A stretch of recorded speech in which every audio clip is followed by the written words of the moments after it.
ہم نے رب کے حکم کو توڑا، ہم نے پرواہ ہی نہیں کی. ہم سمجھے دنیا میں آئے ہیں تو ہماری دنیا ہے، آوارہ ہوں، خواہشات نفس کے مطابق زندگی گزاریں، آنکھیں بے حیائی میں لگی رہیں، سوچیں آوارگی میں لگی رہیں، کان نغمے سنتے رہے، زبان جھوٹ بکتی رہی، ظلم و جبر کا بازار گرم رکھا، عصمت عزت پامال کرتا رہا، لوگوں کا مال لوٹتا رہا، حق غصب کرتا رہا، کلیجی اور دل چیرتا رہا، لوگوں کو زخمی کرتا رہا، لوگوں کے جذبات سے کھیلتا رہا. پرواہ نہیں کی کہ یہ دنیا ہے، امتحان گاہ ہے، چند دنوں کے لیے آئے ہیں، اللہ کے حضور پیش ہونا ہے، عملوں کا حساب ہونا ہے. اب جب وہ دیکھیں گے کہ ہمارے ساتھ کیا ہونے والا ہے تو ان کے چہرے پہلے بگڑ جائیں گے. کیوں؟ وہ گمان کریں گے کہ ان کی ریڑھ کی ہڈی توڑ دی جائے گی. ایسے عذاب آئیں گے جس طرح کسی کی ریڑھ کی ہڈی ٹوٹ جائے تو اس کا چہرہ شگفتہ گلاب تو نہیں ہوتا، اس کا چہرہ جو ہے وہ تو کس قدر مرجھایا ہوا ہوتا ہے. تو اللہ ارشاد فرماتا ہے اس طرح ان کے چہرے ہوں گے. ابھی عذاب آیا نہیں ہے لیکن چہرے پہلے اترے ہوئے ہوں گے، اور جب عذاب کی بھٹی میں ڈالے جائیں گے، اللہ اکبر، اور وہ سخت عذاب. حضور نے جبریل امین سے پوچھا مجھے جہنم کے عذابوں کا ذکر سناؤ. عرض کی حضور سب سے ہلکے عذاب کی کہانی سناتا ہوں، اور وہ یہ کہ جہنمی کے پاؤں میں آگ کا جوتا رکھا جائے گا، باقی پورا بدن اس کا سلامت ہوگا. یہ سب سے ہلکے عذاب کی کیفیت ہے.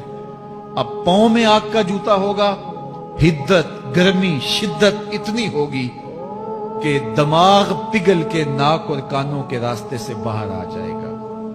پاؤں میں رکھے ہوئے جوتے کی گرمی دماغ کو ایسے چڑھے گی کہ وہ پگھل جائے گا اور ناک اور کانوں کے راستے سے باہر آ جائے گا.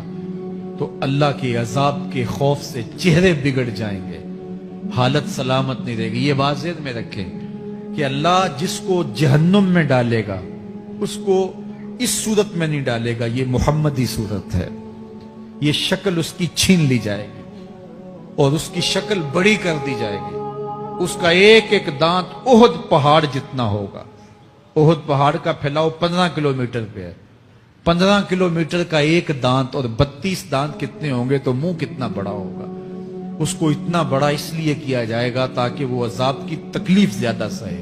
70 گز موٹی کھال ہوگی اور کھال جل جائے گی تو اللہ قرآن میں فرماتا ہے ہم نئی کھال دے دیں گے تاکہ عذاب کی تکلیف اس کو گوارا کرنی پڑے. پھر چیخے گا، چلائے گا، ہائے مجھے پانی دو، پانی دو، پیاس کی شدت ہے.